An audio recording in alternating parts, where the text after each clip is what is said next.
whatever. Obviously, I have the option to do either one. Kind of my mindset's been that I'm going to move on, but who knows? There's a lot of things that could happen.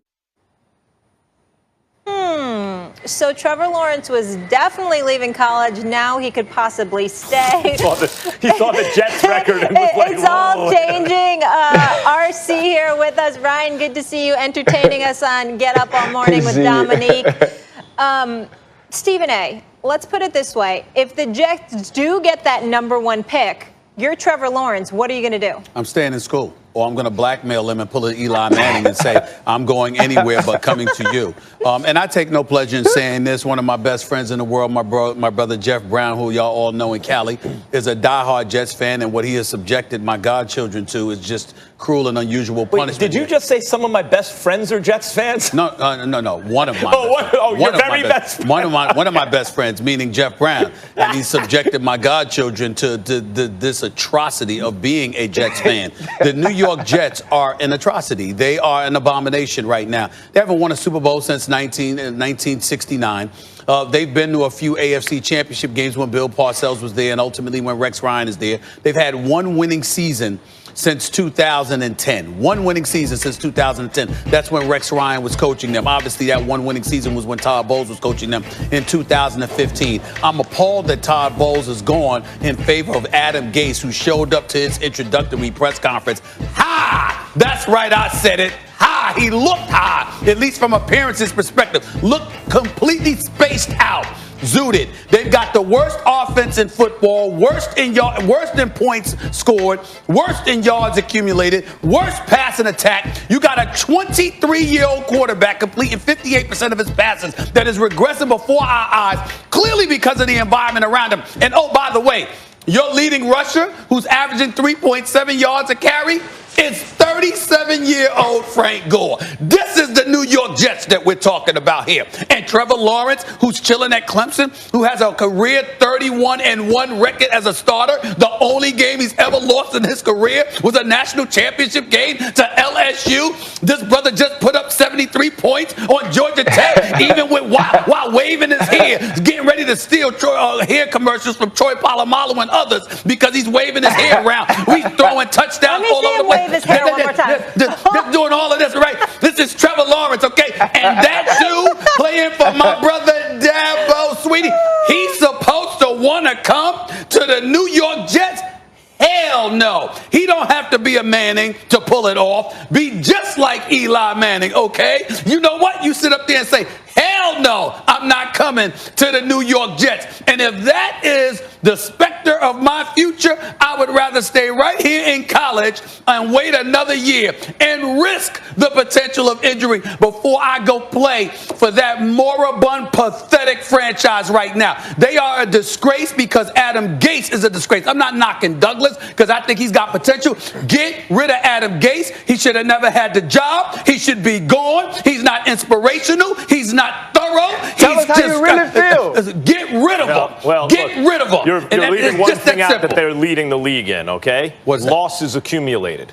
They are leading the league in losses accumulated. You got to give them some credit. Okay. Also, fewest wins. Yeah. Guys, I'm not teamist for sure, right? Right. I can't be accused of being anti-Jets. Some of my best friends are Jets fans, right? Like Stephen A. Actually, that's not true. None of my best friends are Jets fans. My boy Jeff is a damn shame. It's a damn shame. Look. Trevor Lawrence is the prize in this draft, so it seems. I go back, forget about losing to LSU, who was a better team last year, and Joe Burrow had maybe the greatest college football season of all time, capped by maybe the greatest game ever played, like move over, Vince Young, you have company, right? But Trevor Lawrence, the year before, dissected Alabama even better than Deshaun Watson, right? And he was younger when he did it. He looks like the real deal. I've been wrong before about college quarterbacks. I thought Sam Bradford was going to take the world by storm.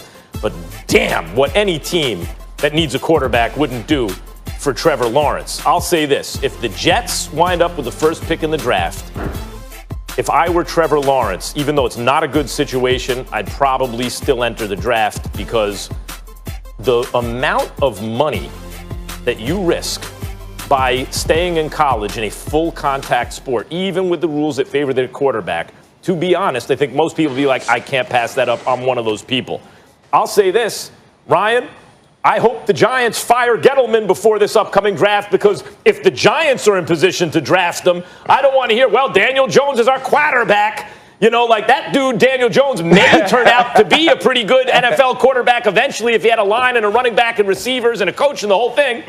But he ain't no Trevor Lawrence, and I'm afraid that some idiotic GM is going to think they already have a quarterback who should be picking first if it's not the Jets, and go, we're going to pass on Trevor Lawrence. I wouldn't pass on Trevor Lawrence no matter what.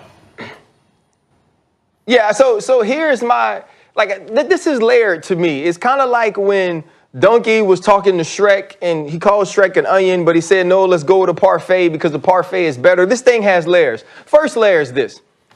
I met Trevor Lawrence when he was in high school. I thought he was he's a beautiful human, but the way he plays ball, it just looks the part. But the weekend I met him, I was coaching 7-on-7 at the Nike opening, and Justin Fields was my quarterback. We won the championship, by the way, and Justin Fields was better. And I left that week, and I was like, man, I've been hearing so much about this Trevor Lawrence kid, but this Justin, they get to college, Justin doesn't play at Georgia, and then, Trevor Lawrence has this great game against Alabama. Now, when you watch the game against Alabama, it was more about those wide receivers than Trevor Lawrence, but I get it. He was there. And then he starts out last season, and he's the Heisman winner before the season starts. And he plays really bad early. And then Joe Burrow has the greatest college football season of all time. And then you watch Trevor Lawrence against Ohio State, and he was okay. And then you watch him against LSU, and you look at those two quarterbacks, and you said the dude in the white jersey and the gold pants is better than the dude in all the orange, which you never would have said at the beginning of the season. And then even when I watched this year, I think it's a little closer between Trevor Lawrence and Justin Fields. That's just my feeling. But let's say Trevor Lawrence is a can't-miss kind of guy. And the question I would ask Stephen A., the question I would ask Molly, the question I would ask Max is, if you were coming out of school right now, would you go play for the Miami Dolphins? Would the Miami Dolphins be an organization and a team that you would play for? Yes. Yep. Yes, right? So, and the reason you wouldn't have 2 years ago is the reason that Stephen A. says he wouldn't want to go to the Jets. So just because a team is mired down in the situation they are at that point doesn't mean that they'll stay there forever. But that's not what I'm accusing them of. Trevor Lawrence. That's not what I'm accusing them of. That was accusing who of? I'm sorry. When you look at the Jets organization from an organizational perspective, which is why it's not about their record. It's about the perpetual ineptitude of the organization. From Woody Johnson down to his brother, right on down to the GM, who, by the way, was picked by the coach, by the coach who never deserved his job to begin with, let alone the license to pick. Stephen A., I understand all of those things. All I'm saying is things turn around.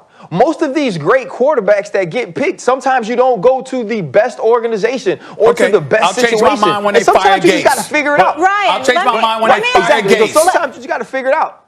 All I'm saying is this. You don't pick going back to school over making millions of dollars. I understand. You don't do it. It's never helped anyone.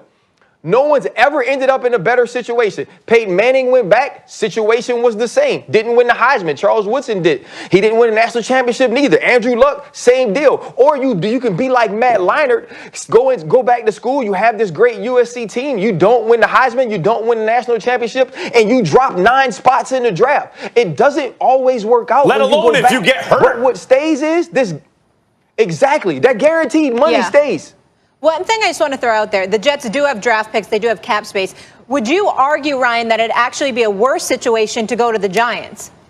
No, I don't say that. And here's why I don't say that. Like, I actually do agree with Stephen A. about the historical value of having a good organization. The reason when Eli Manning came out, obviously he wanted to be in New York. He didn't want to be in the AFC. But the reason the Giants were a good spot, even though they were picking fourth, was because this organization... he didn't want to go. This organization understood winning. This organization understood what they could be. And I think you saw that with the Giants. And I still think the Giants have that type of opportunity. That's why when you say what you said about Miami, I get it. But the Jets are one of those organizations that you feel like can actually hinder the development of good players. You know, it's drafting and development. Well, especially quarterback situation matters so much. My last point, and you're not in Miami. My last At least point, in Miami, in the warm weather. I fire Gase before Thanksgiving. I insert Greg Williams. And I run the rest of the season with him and see how it goes, because he has shown me that when he comes in for a little while, at least he's going to give you some idea that, you know what, we've got some potential here, and you go from there, just to make sure you don't turn off potential guys that you want to bring into the franchise.